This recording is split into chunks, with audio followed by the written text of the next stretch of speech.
নমস্কার। আজকে চলে এসেছি মধ্যমগ্রামে। এখানে একটা রেস্টুরেন্টের ওয়াল পেন্টিং আছে।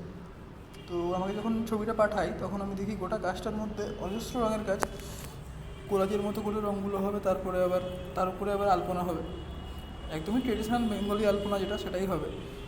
তো এই যেহেতু এত রঙগুলো একই ওয়ালের মধ্যে পড়বে, মোটামুটি দেখলাম হিসাব করে 9-10 রকমের রঙ আছে।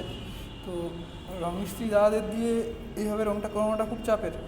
ওদেরকে বোঝাতে বোঝাতে আমার মনে হলো যে আমি যদি ওদেরকে বোঝাতে বসি যে এইরকম এখানে হবে, এখানে এখানে হবে, বা যদি ড্রয়িংটাও করে দিয়ে দিই, যে ড্রয়িংটা করে দিলাম তোমরা রঙটা ভরো, তাতেও দেখবো আমার আমার পোষাচ্ছিল না। মনে হচ্ছিলো যে যদি না করতে পারে তখন আমার ছবিটা করতে খুব সমস্যা হবে। ওর থেকে দেখলাম না, ওর থেকে আমি করে নিই রঙটা। তাই রং ফং নিয়ে সব বসে পড়েছি একবারে।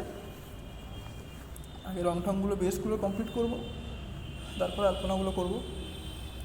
বেশ, তাহলে পরের ভিডিও দেখা হচ্ছে আলপনাগুলো করার সময়।